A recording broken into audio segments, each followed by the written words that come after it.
One, now is the time where we sit and wait for the clock to start bonging. I let all the notifications go out.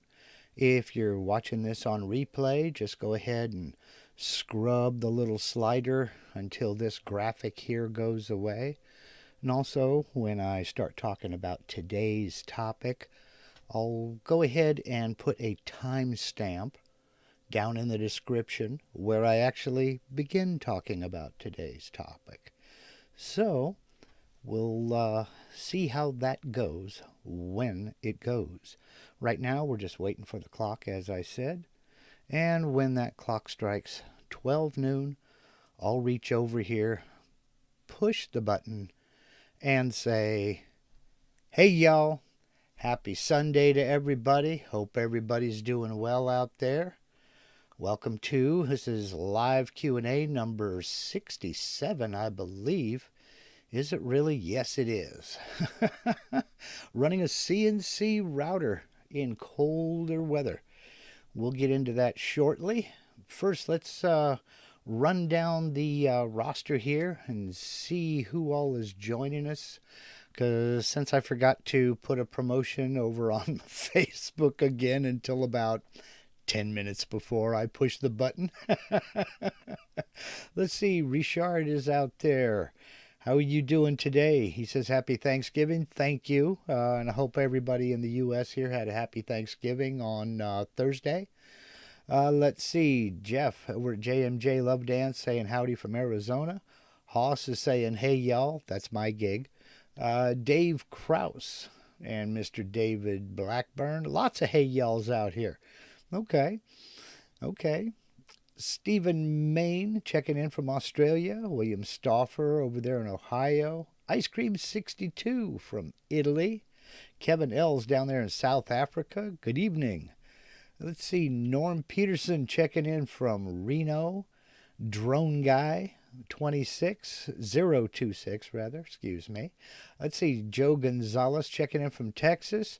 John from about 25, maybe 30 miles away from me in Applegate, Oregon. How you doing, John? Mervyn over there at Poppy's Woodshed in West Monroe, Louisiana. Lewis Denton in North Carolina. Michael Mazalik, howdy. Good morning to you. Let's see, Sargon Tavor down in Orange County. How you doing today? Ray Jones in Texas. Scott Mullock, I think, from northern Wisconsin. Donnie L. checking in from North Carolina as well. Ayal Peleg, howdy to Israel. I hope everything's going well there. Steve Nealon, the man himself, for Harneal Media, the man who sponsors MarkLindsayCNC.com, which I still need to update. Things are going on behind the scenes, slowly but surely, much like everything else around here. Let's see, Brian Webb over in North Carolina as well. Lee Dale in Georgia. Let's see, David Pingle from Wisconsin. Jeffrey Stewart.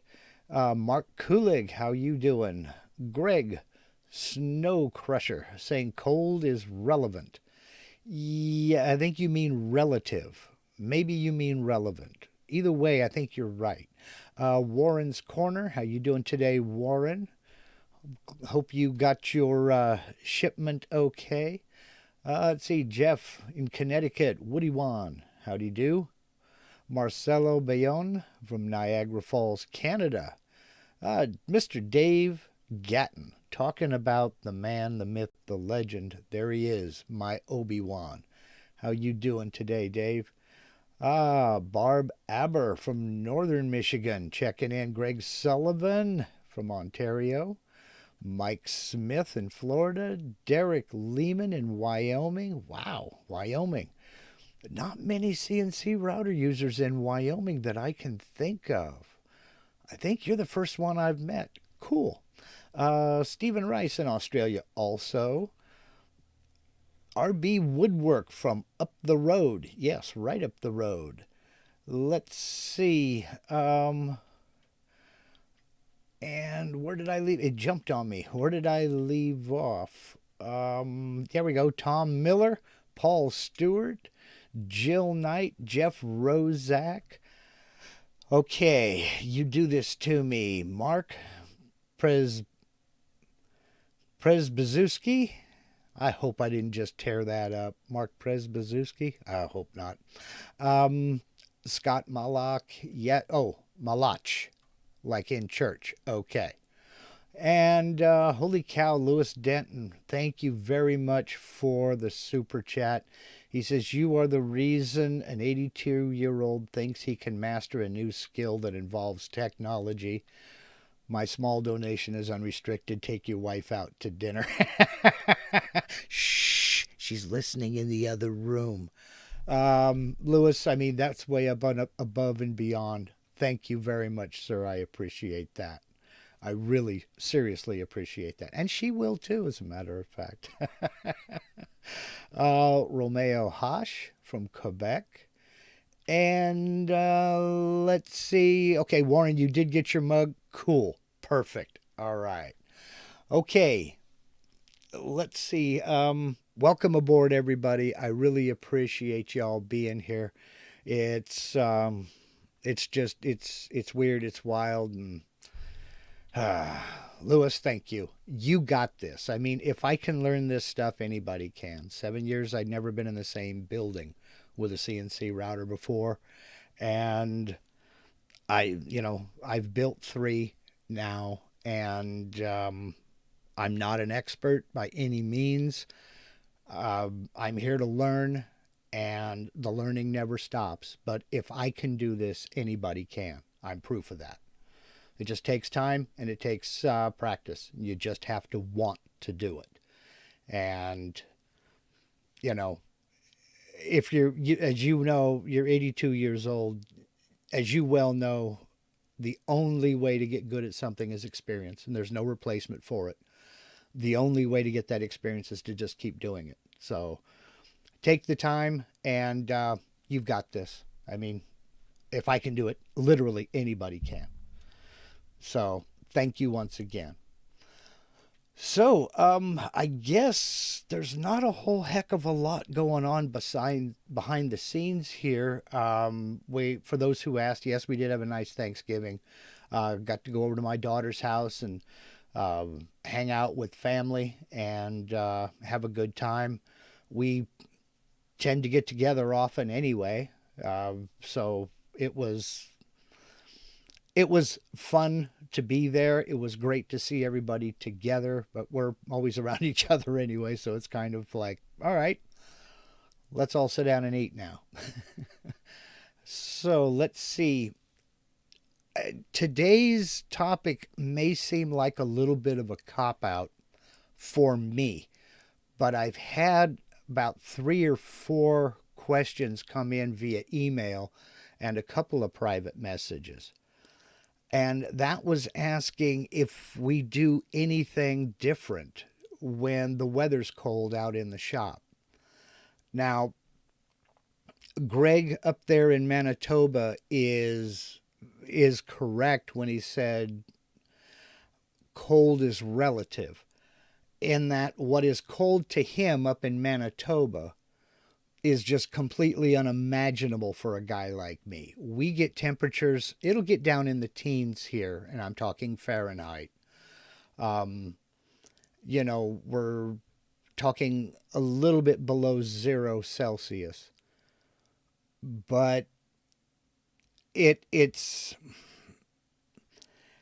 I'm not attempting to warm up my shop to where it's a perfect, beautiful summer day type temperature. I'm just looking to get the temperature up over somewhere around 50 degrees Fahrenheit, and I'm doing the calculation right now to see what that is Celsius. That would be about 10 Celsius. So if I can get the temperature in my shop at 10 Celsius, 50 Fahrenheit or above, then it's basically fine. The short answer to all of this is, if it's comfortable for you, it's comfortable for your CNC router. Now, some people would say 50 degrees Fahrenheit, 10 Celsius isn't warm enough for them. It's fine for your equipment. About the only thing you really have to worry about in the wintertime is different materials expand and contract at a different rate. So something like a chromed steel lead screw or ball screw with a different type of material on the lead nut or ball nuts, the bearings inside, that may expand or contract at a different rate. Grease, if you use grease like a white lithium grease, the viscosity may be a little bit thicker. So what I tend to do, and I just do this, manually, I fire up the system and I'll run each axis back and forth a few times. I'm not trying to get it hot or anything, but I'm just trying to break everything loose and let it warm itself up slightly and get rid of any expansion or contraction it's going to do before I start any G code. So I'll run each axis through its full range for just, and I'll spend maybe a total of 2 minutes doing this. I'll run my Y back and forth 4 or 5 times, then the X back and forth 4 or 5 times, then the Z up and down because it's a shorter throw 8 or 9 times, just to warm it up a little bit and make sure everything is moving smoothly. If you're running a router, you can turn it on and run it for 10-15 seconds, make sure everything's okay there. A spindle, if you've ever worked in a CNC machine shop, you know that one of the first things they do is they come in and fire up the spindle and let the spindle warm up, bring it up to temperature before they start running any G code. Now, that may or may not be as important when you're talking about V carving or carving in wood, but it's probably a good idea to go ahead and fire it up and let it run a little bit. And like I said, these are colder temperatures, but they're not necessarily frigid. So the main thing to remember from this is, if you're comfortable, your CNC will be comfortable. The computer will be fine. They don't like heat. They don't like extreme cold either. So, use a space heater if you have to. But if you can get it up above 50 degrees Fahrenheit, 10 degrees Celsius, you should be absolutely fine. But do check with your machine's manufacturer if there are any other precautions they want you to take. Maybe if you have a water-cooled spindle, maybe a certain type of antifreeze. Maybe you shouldn't use anything with ethylene glycol in it, or maybe there's some sort of a substance or a method they prefer you use. Follow their guidelines, because that will be, that just to stay in accordance with warranties and things of that nature there. But generally speaking, if you're comfortable, your machine will be comfortable as well. So, let's see. I see here Joe Gonzalez says he has a weather question, but this is related to heat. He's ordering an Avid Pro 48x48. Congratulations. How does the heat affect the machine since we get pretty hot come around August, 100 plus? That is a major factor, and it's less to do with the machine than it is the computer and the electronics that run the machine. If you can cool those off, you should be okay. Now, having said that, the machine itself there may be some issues with it as well. If you can run even a room air conditioner in your shop, it would probably be a good idea to start thinking about that now. If it's at all possible. But I know, for instance, here we get temperatures well over 100 degrees pretty regularly in the summertime. And on days like that, I don't even go out to the shop because I don't have AC out there. It's hot in the shop anyway. I've walked into that building and it's been 130 degrees Fahrenheit in there. So let me see what that is in Celsius here. Yeah, that's 54 degrees Celsius. And if I walk in and immediately break a sweat, I don't even attempt to turn on the machine. So if you can get some air conditioning going in there, and your computer and your electronics will thank you. Electronics don't like high temperatures at all. At all. So let's see here. Yeah, Dave Gatton's got the right thing. My standard operating procedure for running my CNC in colder weather is I put on a jacket. Yeah, that's about it. If you're comfortable, your machine is generally comfortable. So, and Dave lives in Georgia, and while it doesn't get as cold as, say, Michigan or Wisconsin, they get some pretty cold nights. So, it's just, if you're comfortable, it's comfortable.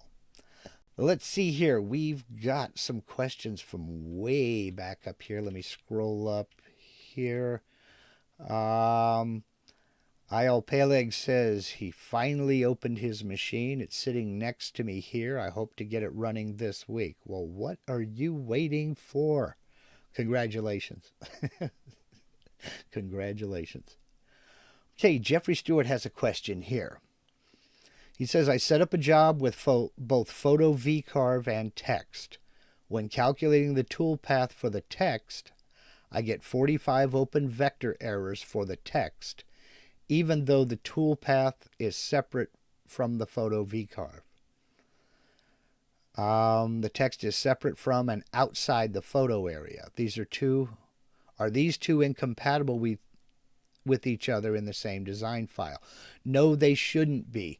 I would ask you what type of text you're using. Is this a text that you've created using the text tool? Have you modified it, converted it to curves?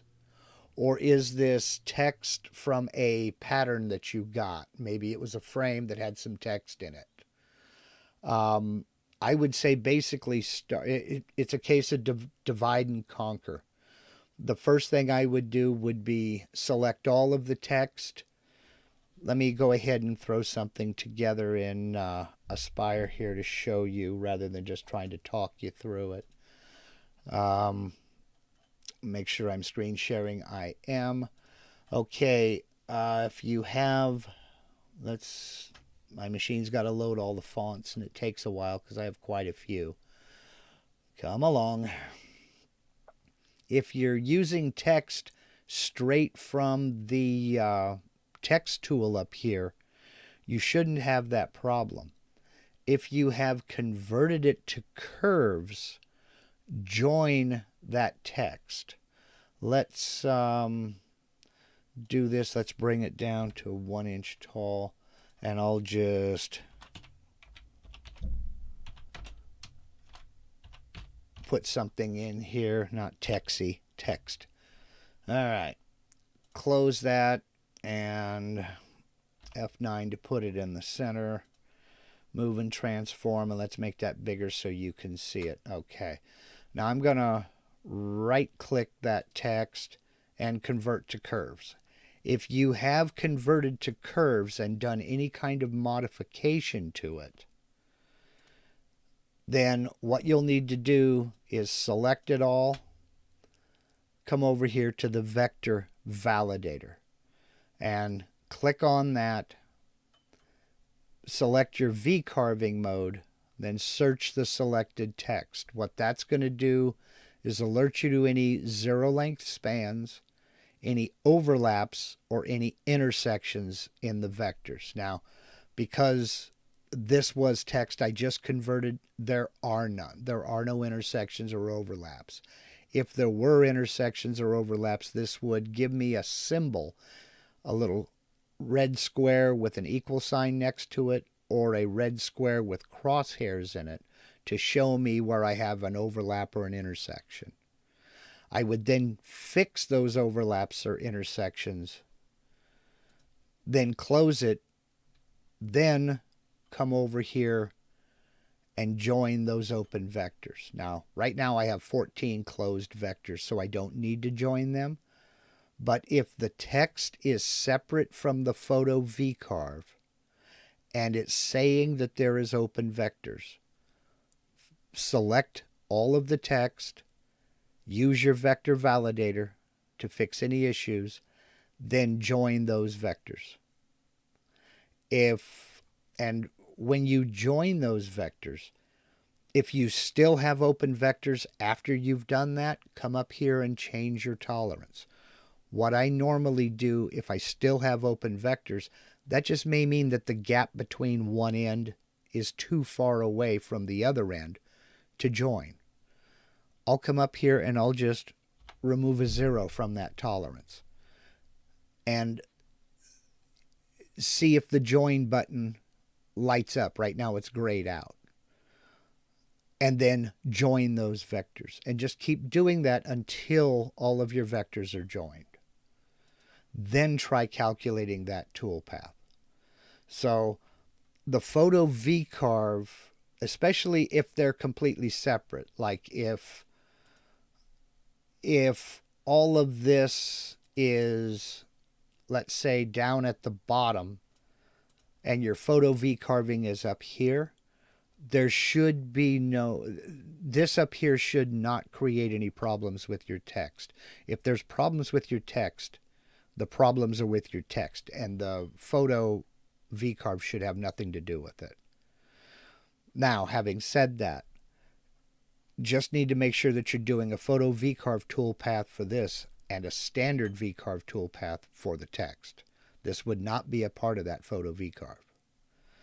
So I hope that answered your question. Let's get back over here to y'all so I can see if I'm addressing your concern. Let's see, did that answer the question? He hasn't replied yet, so we shall see. Jeffrey, if that answers it, just let me know. But no, the photo vcarve shouldn't have anything to do with the vcarve toolpath at all. So let's see. Let's cruise on down and see if we have any other questions. Derek Lehman says, "Follow all your streams and videos. Thank you for your help. Thank you for watching. Thank you for checking out the videos." Hey, Mark Kulig wants to know, do you have a vacuum hooked up to your machine and a filtration system set up? No, sir, I don't. I used to run a standard shop vac as a dust collector, but it burned out, and right now I don't have any place to put a dust collector, which is why I was using the shop vac. And but when I get the new shop shed built, that's one of the things I am going to put in there is a dust collection system. But right now I don't have a dust collection. I don't have any vacuum tables, nothing like that. So, but between you, me, and the fly on the wall, I like the looks of that Oneida system. I just wish it wasn't almost $3,000. So, let's see. LD Woodwork Creation says, "Good morning. I have a question. I'm cutting MDF 3/4 thickness. I'm using an Amana 46125K. Is this correct bit? I don't know. I don't know what that bit is. My problem is the scratching noise is horrible. And I'm cutting at 05.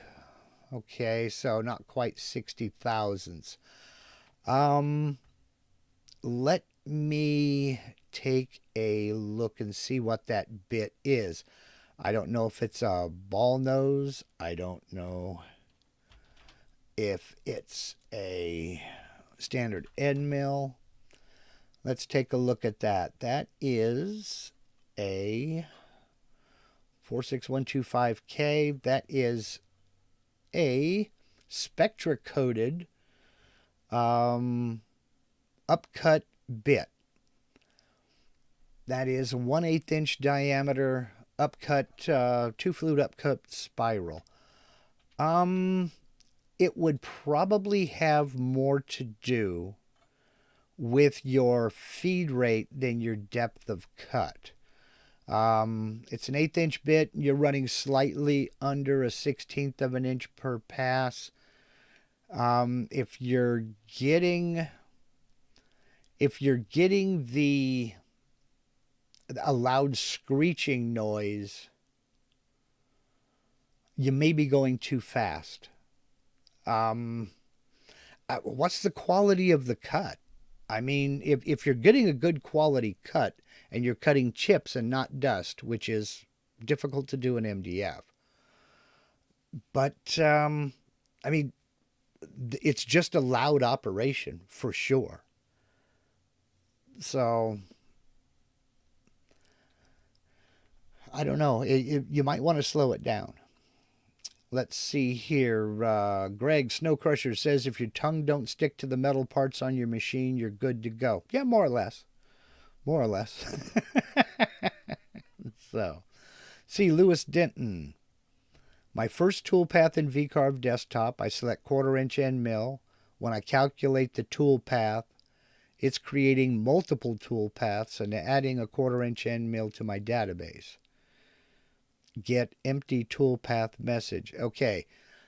Tell you what you do, Lewis. Shoot me an email through my website, marklindsaycnc.com. Go to the Contact Us link and send me a message mentioning this. I'll reply to it. Then you can attach a picture. I'd like to see just a screen capture of what you're getting, because you may be selecting more than one vector if it's creating multiple toolpaths. But I'll need to know what I'll need to see what it's doing before I can help you out with that. Let's see.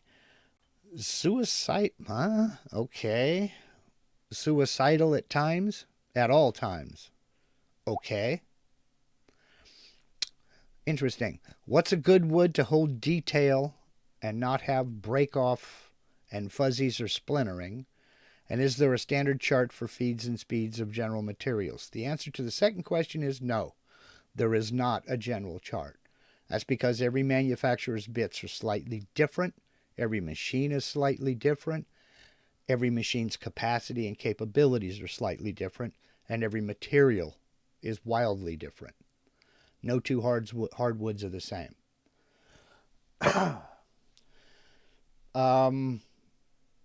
For the first question, a good wood to hold detail and not break off and get fuzzies or splintering. Any good dry hardwood. I'm partial to maple, cherry, sapele, mahogany, tigerwood, all of those things. If it's a good quality dry hardwood, most of them will cut nice and clean, minimal fuzzies, and not break off or shred. Hardwoods are easier to cut and carve than softwoods. So if you're practicing in pine, fir, spruce, cedar, things like that, while it is good to practice with those materials, believe it or not, they are harder to cut than a good, dense hardwood. If you have access to maple, cherry, I hesitate to say cheaper hardwoods, but less expensive hardwoods, then by all means, try those. It also depends on what you're cutting. You want to talk about holding detail. My favorites, my absolute favorites to carve are walnut, sapele, and a good hard maple. But then again, having said that, there are a bunch of others that hold detail very well. I mean, just look back through history. They have been carving mahogany for centuries. Having said that, they've also been carving oak for centuries. I don't like to cut oak on my CNC. I don't like red oak to begin with. White oak, okay, but I don't really like red oak much at all, and I don't like working with it. But talking about been working in pine and redwoods. Yes, those are softwoods, and believe it or not, they're harder to cut than hardwoods are. They're less expensive, but here's what I did. I got on my local Craigslist and looked in the free section for scrap wood that people were getting rid of. You can usually find, old end tables or old broken chairs or things like that that people are getting rid of. And they're made out of hardwoods that you can practice with. A lot of them are beech, and beech is a good hardwood to practice on.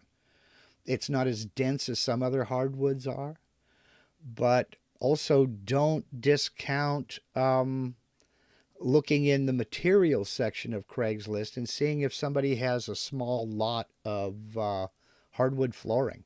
Not laminated stuff, not engineered stuff. You want solid hardwood flooring. A lot of times they're getting rid of small bundles of that. But basically, if you're looking for something that will finish up nice, I do like sapele, maple, walnut, and cherry. If you're looking for something boring and bland that's going to be easy to paint, basswood. Basswood has a very boring grain, and it's good for painting. So, okay. Let's see. Thank you, Steve, for posting up the link to the Contact Us form.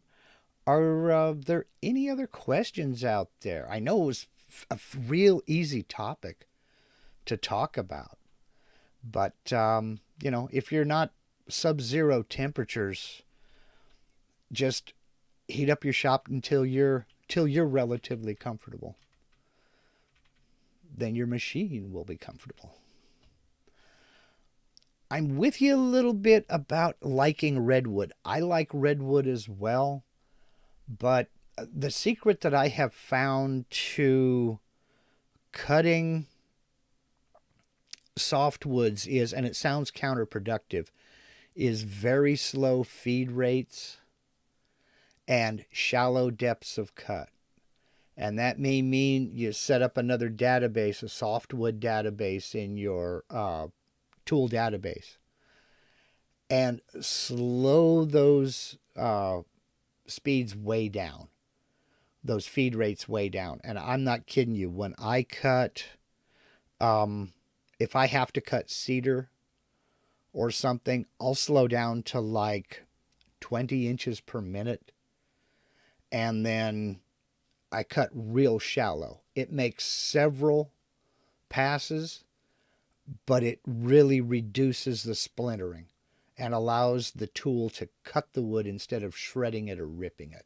Now, you'll still get chip out, but it really reduces it. So, let's see. Do you recommend many fast, shallow depth cuts or deep, slow cuts? I prefer to run, I set my bits to cut half. I set the depth of cut to be half of the bit's cutting diameter. So if it's a 1/4 inch end mill, usually I set it to cut about 1/8 of an inch, maybe a little bit less. And then so for cutting through 3/4 inch material, that's usually 6 passes. And then I adjust my feed rate on the fly. I know people who will set that same bit to cut a 1/16 of an inch deep per pass and then just cut faster. And that's totally up to you. I would say calculate both tool paths and see which one you prefer. So, see, Scott Malach wants to know, do you need the same screws on all the axes? You should have the same screw pitch if that's what you mean.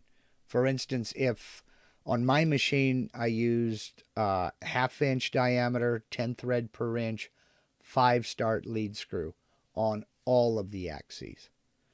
Now, having said that, it depends on your control software. If your control software will allow you to do it, you can get it there and set it up for different units or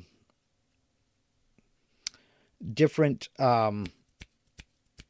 steps per unit, steps per inch, or steps per millimeter.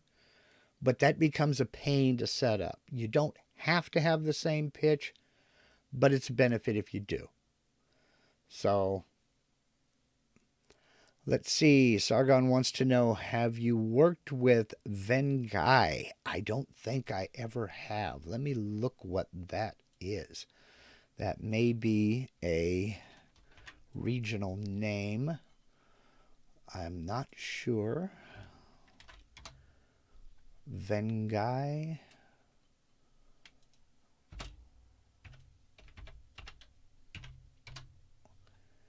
That is, Vengai wood planks. No, I haven't. That's a Malaysian wood, huh? Or at least this source is. No, I haven't. I've never used it. I've never run it. No, looks interesting though. I gotta admit, I'm a wood nerd. Have been a wood nerd forever. So it's one of those weird things. I have some pieces of exotic woods in here. I may never make anything with them. I just like to look at them. It's just, I'm a wood nerd. What can I say? I'm going to look into it though. Thank you for that, Sargon. Say, Lewis Denton, when should you use a taper ball nose bit versus a straight ball nose bit? Tapered ball nose bits are, generally speaking, reserved for 3D carving. Having said that, both can be used for 3D carving, but you can generally find bits with a smaller diameter, tip diameter, in the tapered ball nose variety than you can in the standard ball nose variety. I did a video on tapered ball nose bits and why you should use them. I'll put a link to that in the description below as soon as we're finished live here and this becomes a standard video.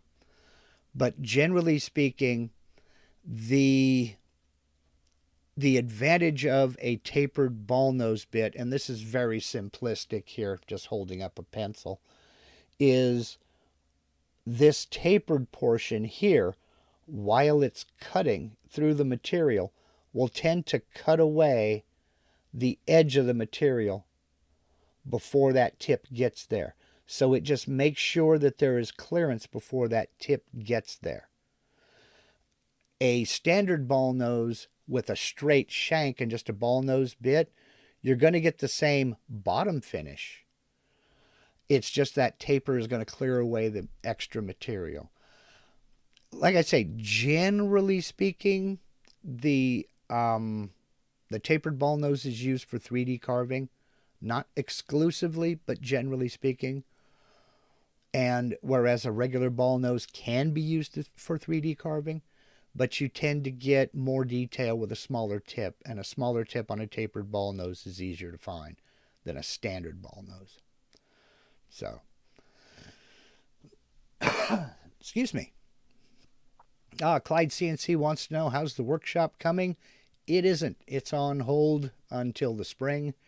And that's about it on that. Nothing's happening right now.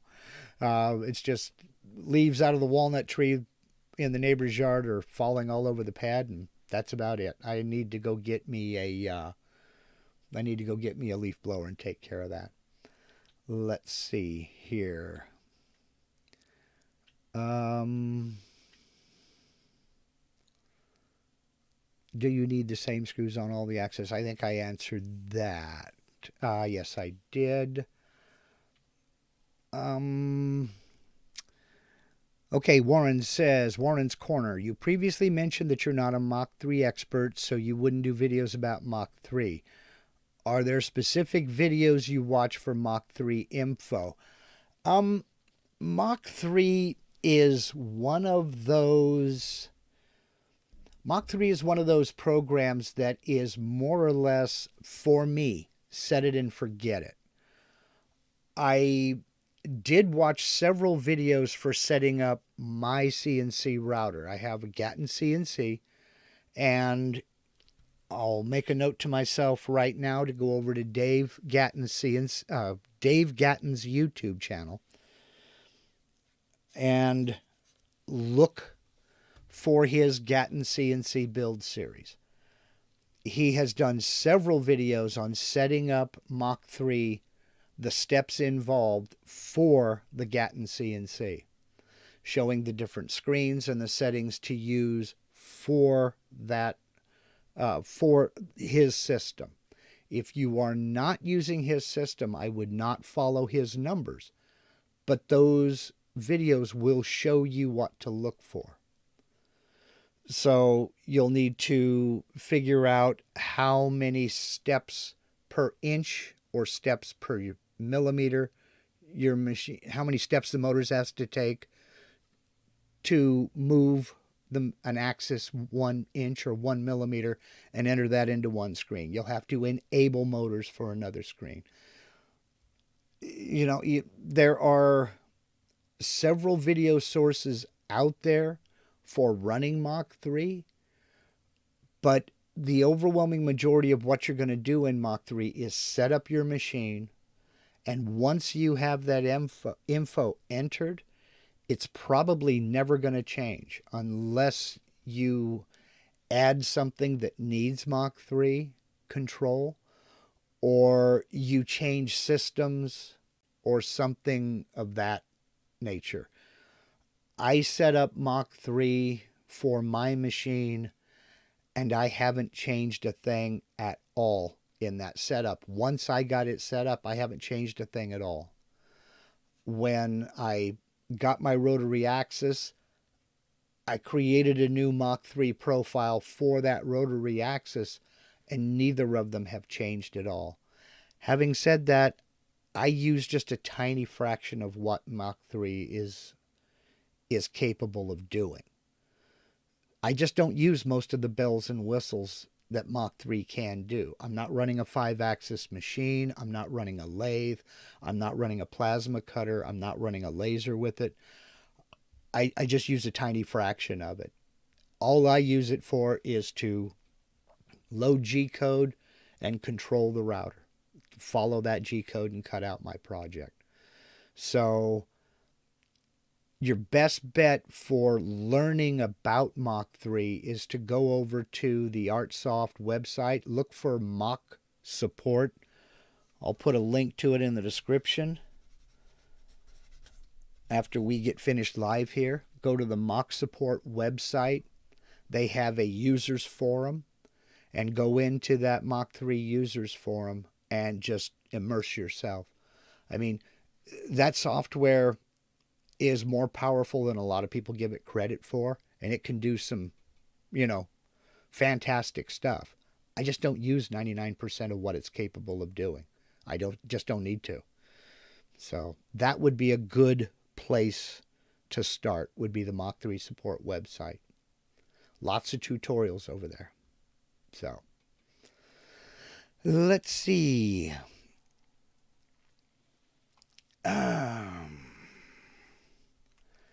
Let's see, I'm going here. I'm going to have to, we've been on 43 minutes. I'm going to have to wrap this up pretty quick. Suicidal at Times says, saw a strange wood called hornwood. It looked to cut like graphite, but I haven't found what species of wood it is, i.e. structure of plant. Yeah, I don't know. I've never heard of it or worked with anything that looks like it cuts like graphite. So Mark Kulig wants to know, are you done with lasers since you returned your last one? I never say never. My focus right now is on getting a shop built. I'd love to have a laser. I just have no place to put one. So that's my main holdup right now, is I just don't have a place to put one. I'd love to have one, though, because there's a lot of things I'd like to do with it. I have a lot of ideas. But, I have more ideas than I can handle right now. So I'm not done with lasers. I'm just done with lasers for now. So then Only Chevys wants to know, does Mach 3 run a Gerbil machine? No, I don't believe it does. I believe it has to be, your driver has to be, or excuse me, yeah, your see, electronics is my weak point. I believe it's your drivers that have to be Mach 3 compatible. I may be wrong on that. So, let's see. I'm going to go ahead, and this will be the last question I take. Using Vectric, is there a way to set the bottom of a project to set a depth to be the actual max depth or a point of one's choosing? Trying to wrap my head around what you're trying to ask here. You can definitely set to a bottom of a project, which would be the top of a table. But generally speaking, setting either to the surface of the material or to the top of the table is the two major choices. Now, you can kind of fudge the system and apply an offset if you want to. That's up to you. But all the tool paths will be calculated to that one Z datum point, Z0 datum point. So you could set the bottom of a project to a set depth, but you could also, it just depends on what you're trying to do. If it's a 2D cut, I mean, you could kind of fudge it. If you're getting into 3D, you could use a zero plane and adjust the position of that zero plane in the 3D model when you get over into the, adjust the position of the model in the material when you get over into material setup. But if I'm reading what you're saying is right. Yeah, Michael Mazalik says add a Z0 plane. Yes. But set the bottom of a project to a set depth. You can do that for 3D models, but if you're just doing like a V-carve or a 2D cut or what have you, you would figure out the depth where you want it to start, where you want that carving to start, and enter that depth as your start depth. But set your XYZ datum, set your Z0 to the surface of the material. And it will move over into position, then plunge down to that start point, and then start carving. So I hope that answered that question. Alrighty, I'm going to go ahead and wrap it up. Good grief. I try to keep these at around 30 minutes and fail miserably. So I want to say thank you again, everybody. Thank you again, Lewis. I really do appreciate that. If you need to get a hold of me, the best bet is to head down into the description there's a link to my website, marklindsaycnc.com. When you get over there, click on the Contact Us page and send me a message. I see every message that comes in. I occasionally get swamped, so it takes me a little while to catch up. So I will answer you. It just may take me a while. Just know that. But for right now, for today, thank you to everybody for spending some time with me. And go out and cut some chips. Make some chips. Do something cool. Sit here watching YouTube all day. Go have some fun. Y'all take care. Stay safe.